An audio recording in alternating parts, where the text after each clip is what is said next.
Welcome to the Smart Weight Loss Coaching Podcast. I'm Dr. Lisa Olson, a board-certified weight loss medicine specialist and certified life coach. In this podcast, I'll share fresh insights and effective techniques for incorporating mindset, habit change, and proven science into your life. Are you ready to achieve sustainable weight loss, wellness, and longevity? Then let's jump in and lose weight the smart way. Welcome back.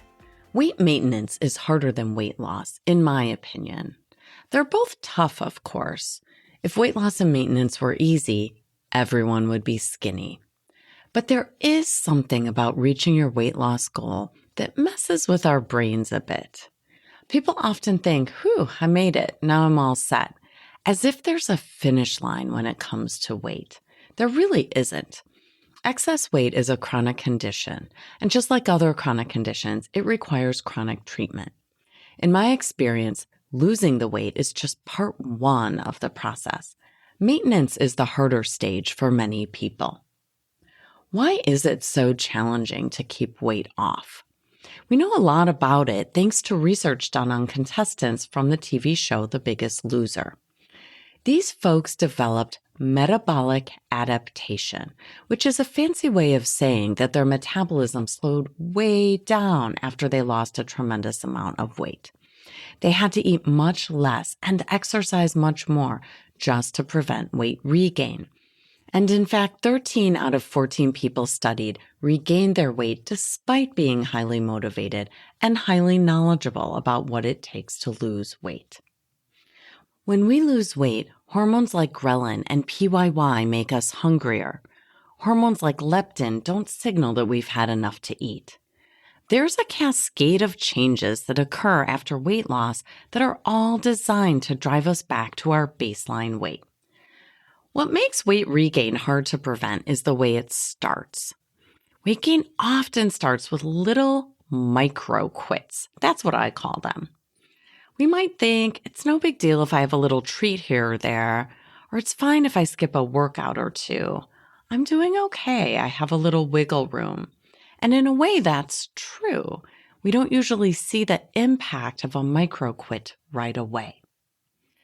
And then if these micro quits start to increase in amplitude or frequency, we forget that it's our hormones in our brains trying to drive us back to our baseline weight. And instead, we blame ourselves and think we're the problem. This is when I hear people say things like, I've just been lazy recently, or I don't know why I'm so unmotivated. I'm just not doing what I know I need to do. I hear people call themselves undisciplined, lazy, procrastinators, disorganized, and just generally off track. It really hurts my heart to hear that because I understand the micro quits and the creeping up on the scale aren't due to some personality flaw. They're due to changes in metabolism, hormones, and our brains. My hope is that hearing this will help one person stop blaming herself for this struggle.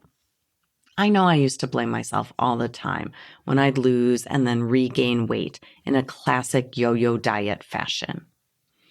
I'd like our entire society to raise its awareness that excess weight is a complex disease impacted by many factors, including our hormones, brain chemicals called neurotransmitters, epigenetics, toxin exposures, especially in the form of ultra-processed ingredients, habit loops, and brain changes.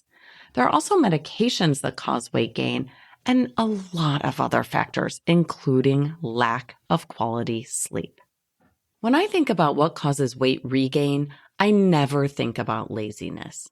If someone did the hard work to lose 50 pounds, or even 10 to 20 pounds, that's not a lazy person. That's a motivated, tenacious, persistent person. I don't believe that person suddenly becomes lazy. One other thing about weight gain, it can be insidious.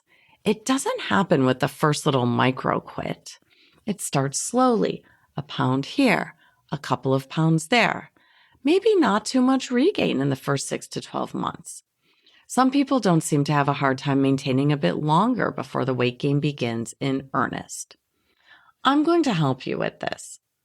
Since we know weight maintenance is tough, let's turn our attention to 5 things you can do to increase your success. Actually, I should say the 5 things we can do because I definitely consider myself to be working on maintenance too. I'm 40 pounds lighter than my heaviest weight, and I find it takes ongoing attention to prevent weight creep, even years after losing the weight. You might think these 5 key things sound simple and maybe a little boring. That's exactly why people don't do these important things that they must do to prevent the weight from inching back up. So don't fall into the trap of thinking, oh, that's so basic. I don't think that's really important. I'm telling you, I have over a decade of watching who loses the weight and who keeps it off. Here are 5 critical things. Number 1, plan and track your food. Number 2, practice sitting with urges without acting on them. Just sit with them.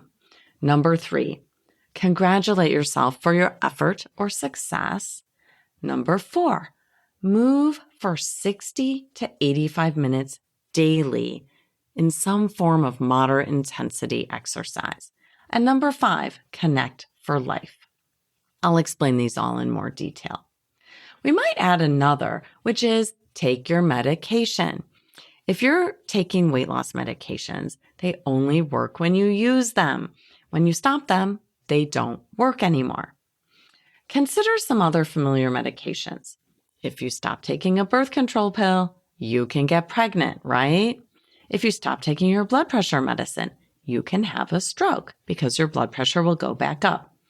If I put you on a statin for your cholesterol, along with diet and exercise, and your numbers come down nicely, I wouldn't stop your Lipitor. No, I'd simply continue what's clearly working well for you. Weight loss medications are intended for long-term use, which includes weight loss and weight loss maintenance. In fact, some people lose weight with lifestyle modification and only then go on to weight loss medication when they're ready to maintain their weight loss. Think about that. I have an amazing client who lost over 130 pounds on her own, but she was pretty miserable trying to keep that weight off. It was an all-consuming task, and the food noise in her brain was relentless. She was constantly thinking about food. What helped to dial down her food noise was actually a low dose of an older weight loss medication. So, that's medication for weight loss maintenance. But let's go back to our 5 critical tasks to keep the weight off. Number 1 was plan and track your food. Come on, people. This isn't sexy, but it works so well. I like to divide a piece of paper into 2 columns.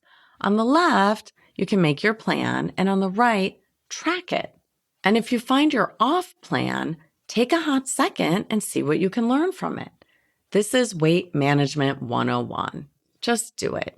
It really works if you spend just a minute or 2 thinking about your plan and trying to learn from your wins as well as your obstacles. Number 2, sit with urges without acting on them. We do a deep dive into this in our 12-week webinar program at Smart Weight Loss Coaching, so I won't get too detailed here. But when you think about weight gain, often it's the desire to eat something impulsively that leads us to eat off plan. This is not a problem, people. You can do this. But sitting with urges and feeling your uncomfortable feelings doesn't happen easily the first time you do it. You'll probably practice at least 1,000 times before it's easy, so you may as well start now. I practice this constantly. Every time I see a pastry, some chocolate, some ice cream, and so on. It's not that I don't eat those things. No, that's not what I'm saying. It's that I'm practicing not eating them impulsively. That's what I mean about sitting with urges. If I plan to eat a treat, that's fine. If I didn't plan it, I'm going to practice sitting with the discomfort of wanting to eat that chocolate and just let that simmer. It's not hurting me. I'm not bleeding. All right, number 3, congratulate yourself for your success or your effort. Why this? Because behaviors that get rewarded get repeated.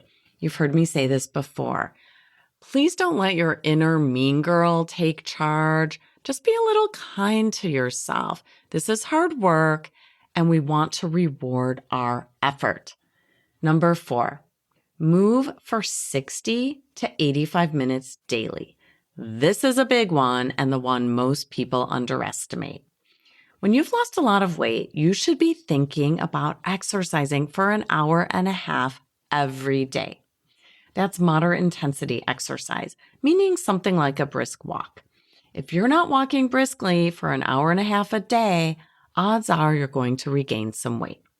You've heard me say that exercise is not much of a weight loss tool, and that's true, but it's pure gold for keeping the weight off once you lose it.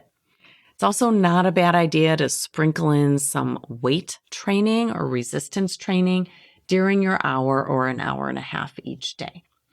Number 5, our final one, connect for life, by which I mean meet regularly with someone to check in and stay accountable.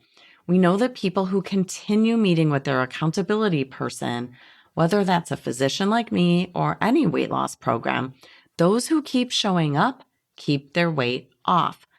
Don't underestimate the value of attendance. Think of it like AA. There are people who go to meetings every single week after being sober for decades. It helps them to stay aware and accountable. The point is that with weight interventions, whether we're talking about medication, nutrition, exercise, or meeting regularly with someone to check in and stay accountable, those who keep showing up keep their weight off. So whether you're in weight loss or maintenance mode, it's time to set your NBA, your next best action. I'd suggest making a plan for how you're going to stay engaged over time.